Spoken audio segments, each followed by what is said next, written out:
just under $3 billion. Okay. Small number. Generated by about 20% of all school districts in Texas. So, what does Recapture do? It generates state savings. It's not the property wealthy helping the property poor, like many think. It's only helping the state. Districts have wanted to withhold that payment, but you can actually go to jail for doing that.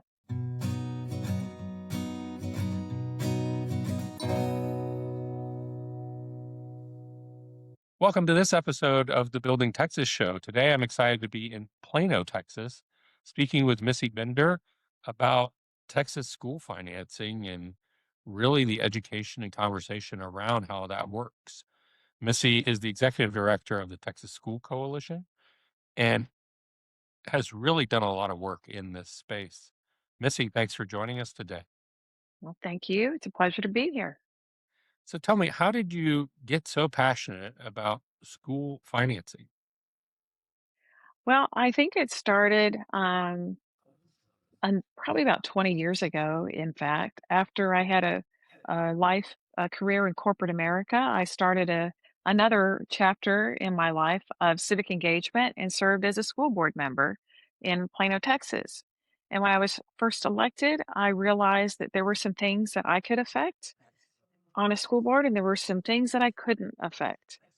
And the things that I couldn't affect were happening mainly at the state capitol in Texas, which is Austin.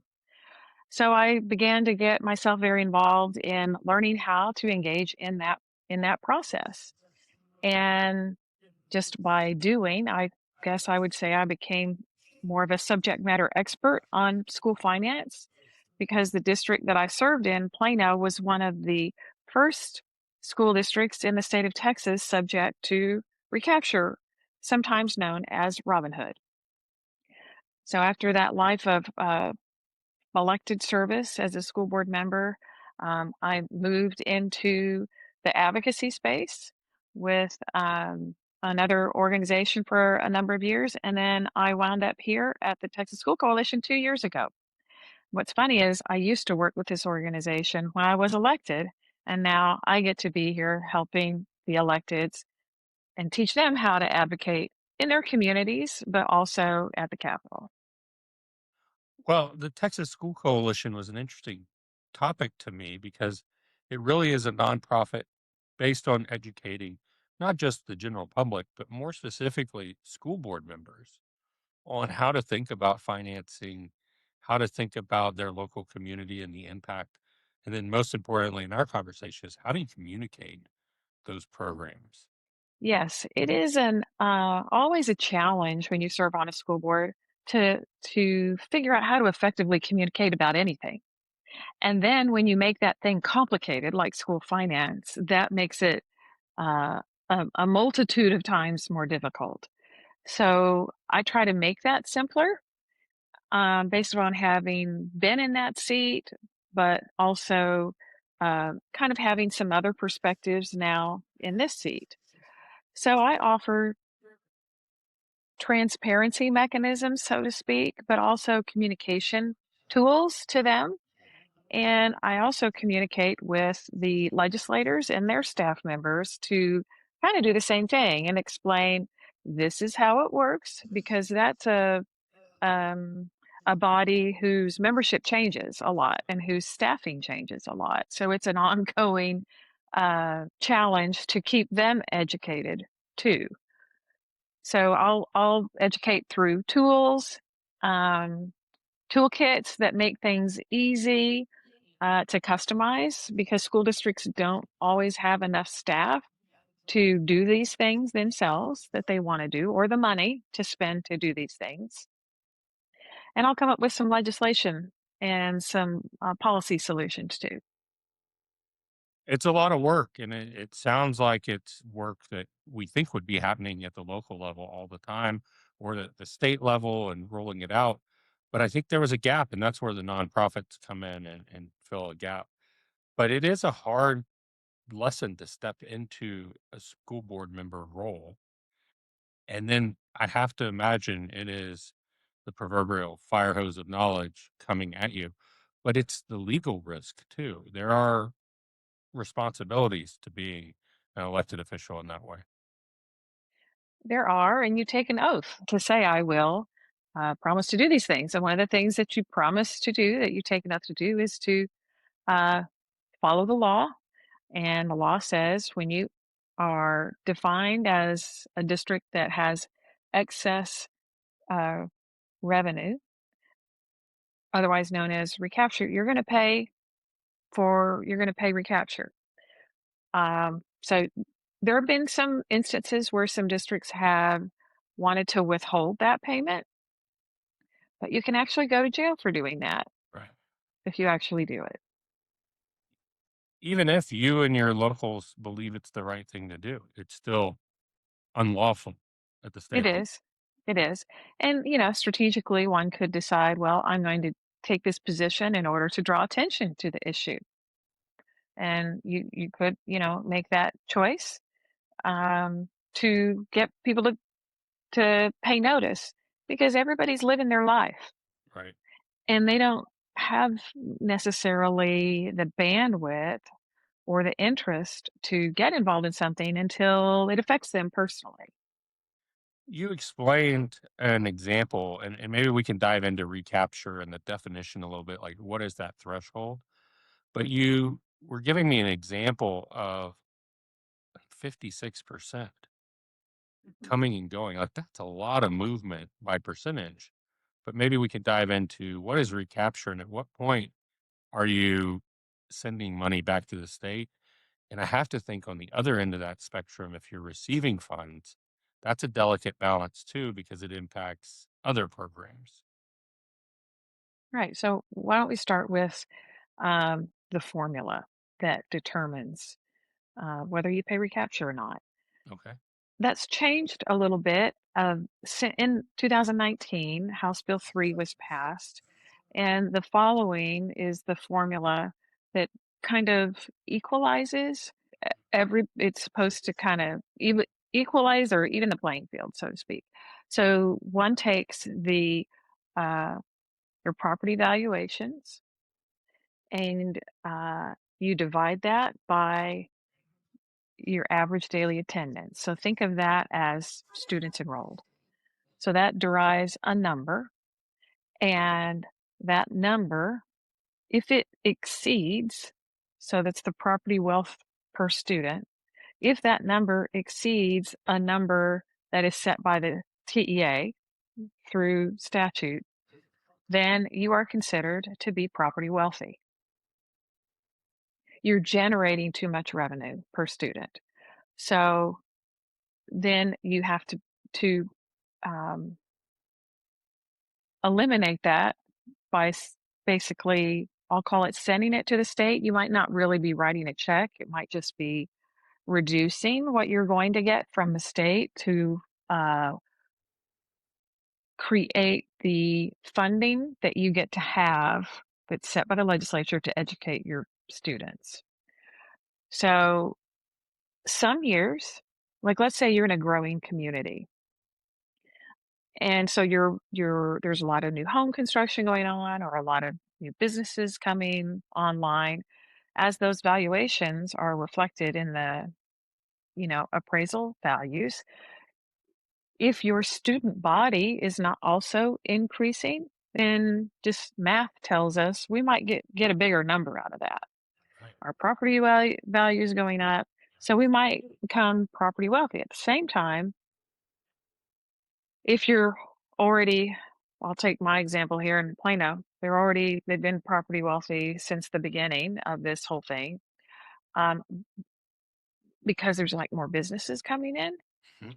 However, enrollment is declining. So these two things are happening at the same time. So it says, okay, not only is your property value growing, but your enrollment is going down. So yes, you're going to pay even more recapture now. It's almost like a double whammy. The majority of districts in Texas right now are experiencing student enrollment decline Right. for a number of reasons. Um, Birth rates are down. Um, the folks coming from out of the country into the country is down. People moving into Texas domestically is slowing. And some families are making different choices about where they and how they want to receive an education. So all of these things combined together kind of exacerbate the financial impact when you are a recapture district. So districts can be in and out of recapture. My organization is the only one that represents the interest of recapture districts, and I'd say about 20% of my members don't pay recapture right now, but they have in the past and they could again. Well, and when they one, it jumps out at me that this is why schools are so interested in attendance, and that daily Mhm. attendance number really does matter every day, not only to the Mhm. student or the institution, but also to you as a taxpayer. It does, and, I mean, it's interesting you brought that up because one of the things I'm looking a lot at right now are, revenue generating opportunities and helping districts. They've been cutting many of them have been cutting their budgets for a number of years now because of this enrollment decline and the legislature because the legislature decides how much school districts get to have, regardless of how much property tax valuation they have or how much property tax collections they have. Legislature decides that and they didn't increase that for like 6 years. Right. And we had lots of inflation happening, so for that and other reasons, districts were, like, closing campuses, cutting costs, and so forth. Well, we're at a point where you can't really do much more of that. Um, you've gotta be looking at revenue ideas. So this attendance thing is one idea where and this is where some communication comes in. Like, did you know that if you take your student to a doctor's appointment, that is an excused absence.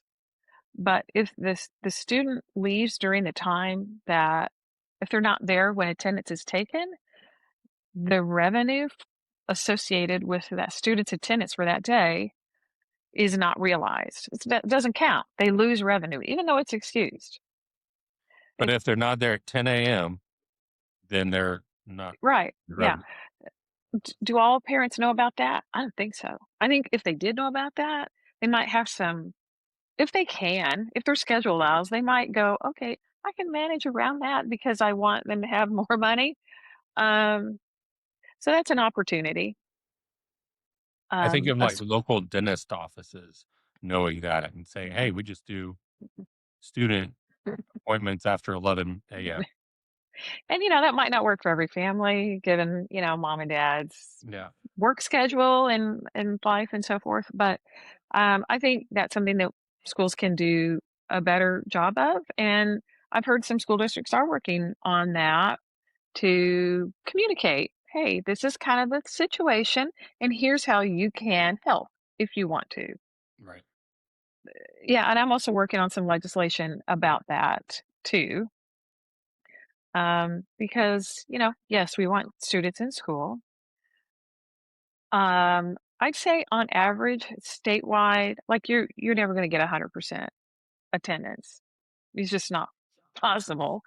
Um, 95, 96 is kind of where, you know, one could say, all right, when you factor in the religious holiday observances, all the excused absence, if you factor those in, the excused absence stuff, you're about 96%. So could 96% be the new 100% if we say, well, we recognize this is life? Why are school district budgets being penalized by the state when a student is going to the doctor for a couple of hours in a day? Why are they being penalized for the whole day if that's excused anyhow? Which the state wants them to be at the dentist, Mhm, wants them to be at the doctor. It's in the best interest. mhm. It is in the best interest of the child to be healthy, for sure.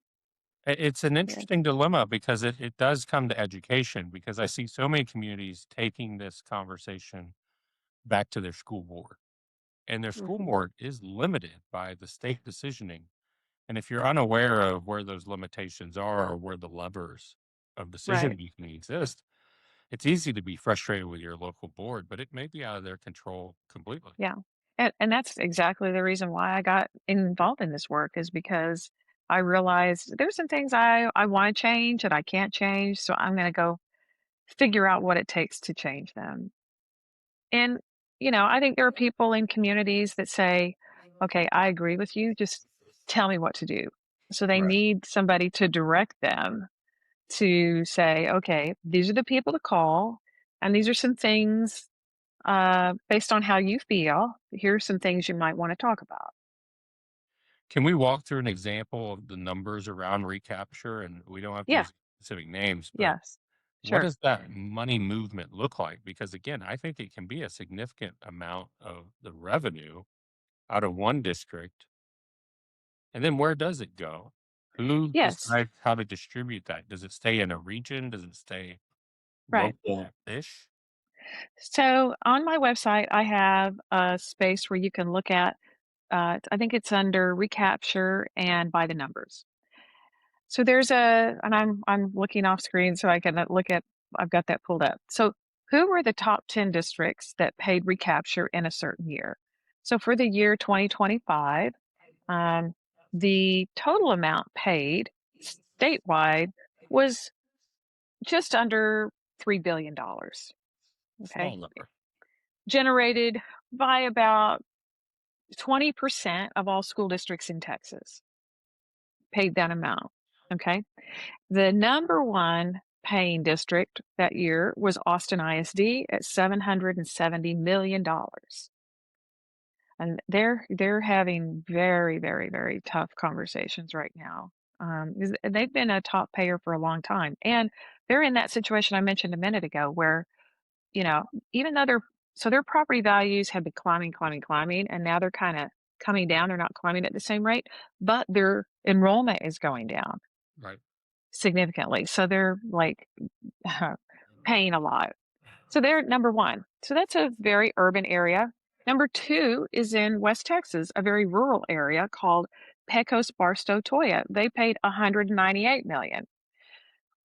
So this you people sometimes think, well, if you are a property wealthy community, then you are also maybe financially. Maybe they assume that the folks who live in that community are also economically um, advantaged.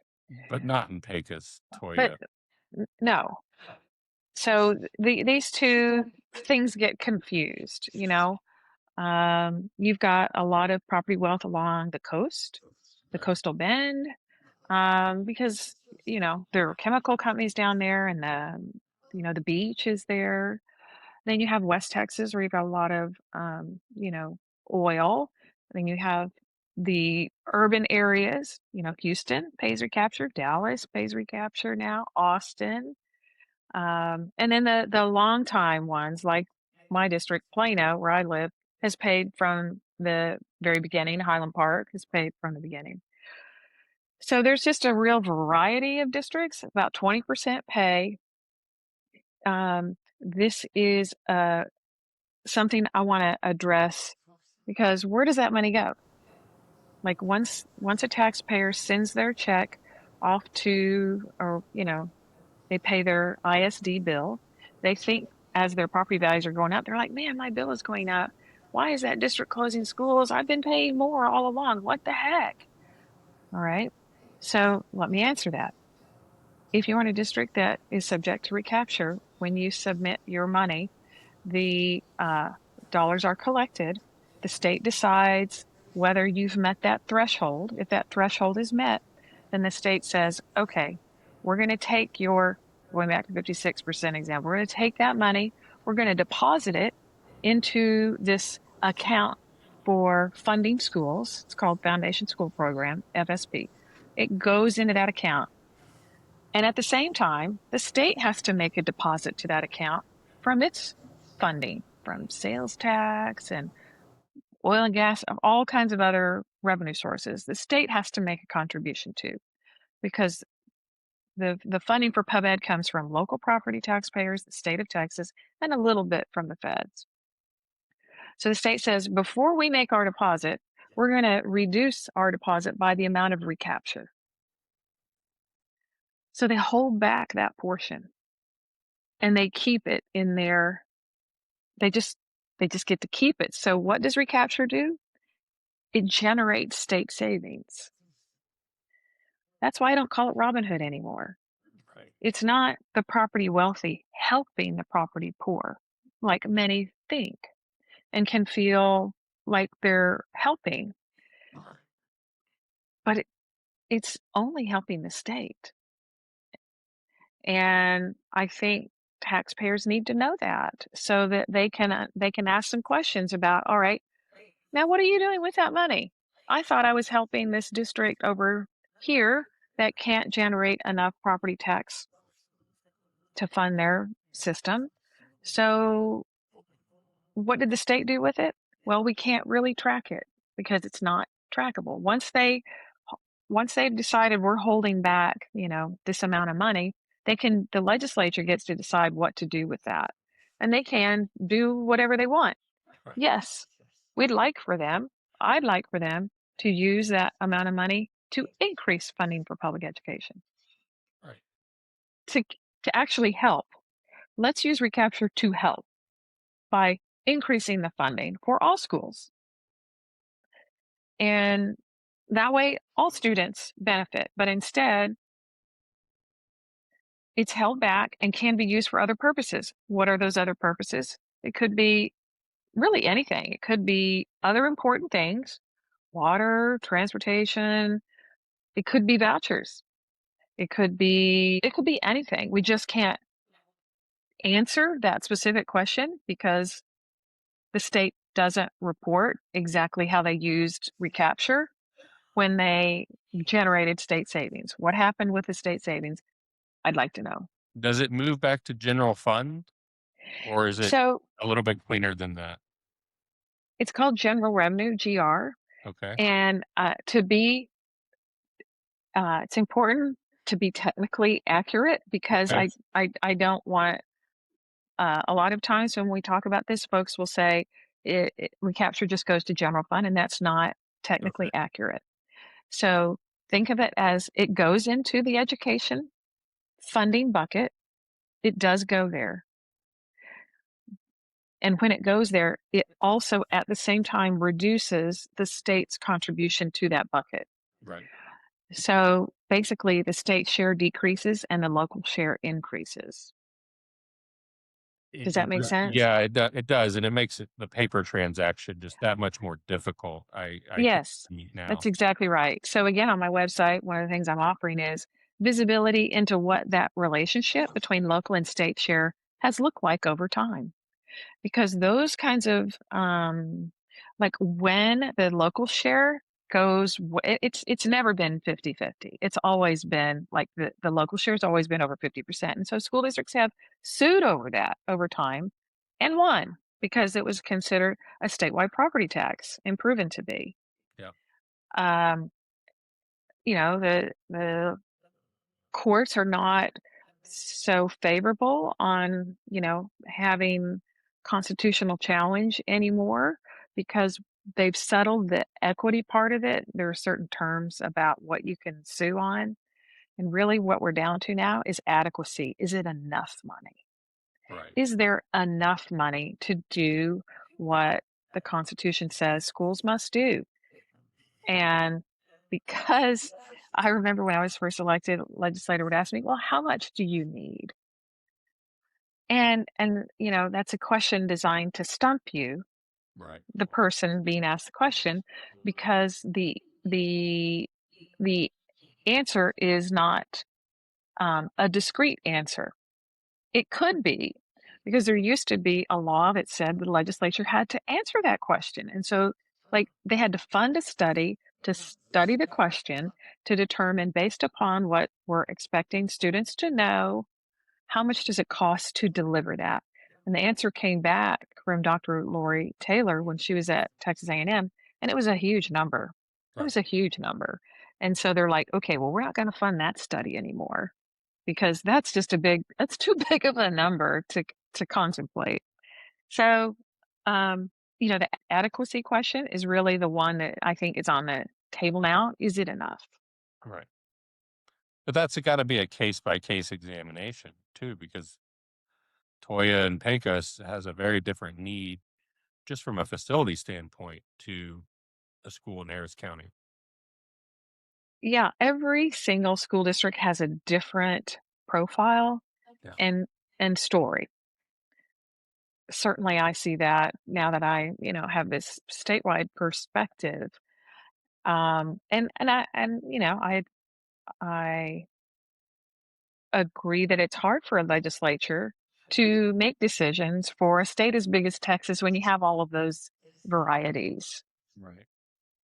Well, where can people get involved? We've talked about your website, so let's tell them that's txsc.org. But where are you looking for support from the general public or support from school boards? I would say if you are um, in a community and this is something that you care about, one thing that you can do on your own is look at who represents you in the Texas legislature, first of all. Who are your state reps and who is your senator? And reach out to them and ask them, how do you feel about this issue? You know, if you believe, I'll just give an example here. Let's say I believe that the funds that we pay in recapture should increase funding for all schools and not create state savings, then I would say that to the legislature. I believe that is important to me that we make sure there are guardrails on this money so that it increases funding for public education and does not create state savings. Do you care about that too? We're in election season. So the voter has the power at this point in time. We're moving into the general election. Whoever's running for those offices that represent you, ask them that question and and get make note of what they say now. Then whoever gets elected, follow up with them when they go to office. They go to Austin in mid-January. Take a look at the bills that they file about this issue. Take a look at the votes that they make on school finance issues. Call their office in Austin. And if you're nervous about talking to somebody, leave a voicemail after hours. I mean, when you call, you're going to be speaking to basically an intern that is, working in that office as part of their learning experience at UT. Right. So, it's I know it can be nerve-wracking and make you feel like, "Oh, I don't feel confident." You do it one time and you've got it. Right. So you can have conversations and by using your influence as a voter on the people who are making the decisions about this in Austin. Locally, if you reach out to your school board, ask them, what are your legislative priorities this year going to be moving into session? And if they have maybe an advocacy program where you could learn how to advocate, apply, join that program and say, hey, use me. I will, the most important voice in this whole process of decision making in Austin, and that's really a lot of the focus of, that's where the policy work is the voter Right. voice. So connect with your school district and say, hey, I want to be your advocate. Use me. However, you can use me. I want to help you. Help me with messaging. Help me with, if you're going to the Capitol, I'll go with you or I'll make phone calls. Um, you can also um, ask your school board, hey, can you put information on your website about how much recapture, like if they're paying recapture, how much are you paying? Are we paying? Can you put more details about how that works? Can you do a presentation in our community to help us understand how the money flows so that we can learn more and help you? Those are all local things that can happen. And if those school board members need support, they can reach out to me and I'll give them resources. If they don't have them, I have things all ginned up and ready to go, and we can just customize it for their community so they don't have to start from scratch. That's the big thing to me. If I'm coming into a school board role, an organization like yours is really a powerful learning tool, and then an advocacy tool, and then a mentorship and guiding tool throughout your term in that public office. It is. And also having the ability to network with other people in other communities to find out, what have you done? Right. How has that worked for you in this school space? Everybody shares with one another. Um, Even though I represent property wealthy districts, I'll help everybody Right. because, lifting all boats helps my members too. I'm not out to see one district harmed and another one helped. I really want to see everybody helped. Um, and I'm happy to share. Well, Missy, it's obvious that you're passionate about this topic and that it is a big topic that I don't think many Texans have really dove into in the way that you have and are advocating and voicing what should this look like in the future. And I don't know if it's right or wrong or where it needs to go, but I know it needs attention and I know it needs education so that we can make the best decision as a state moving forward. And then I'd encourage the voter, to your point, go out and vote. But that goes beyond voting for your school board member because they are restricted by Mhm. your legislators, by your senators and your state reps. And that is a place where you can go, you have your voice heard and follow up on and become an advocate for your school board at a statewide level. And that makes a difference as well. So, Missy, thank you for your time today. I hope everyone will go check out your website, txsc.org. And then thank you for the way that you're building Texas and creating a better Texas and a brighter Texas in the future. Thank you. My pleasure. Thank you for enjoying this episode of the Building Texas Show. We release a new episode every week, and you can find us across all social platforms. Please like and subscribe on YouTube, Facebook, Instagram, and LinkedIn. Thank you to our sponsor, Chisos Boots, and their damn comfortable cowboy boots.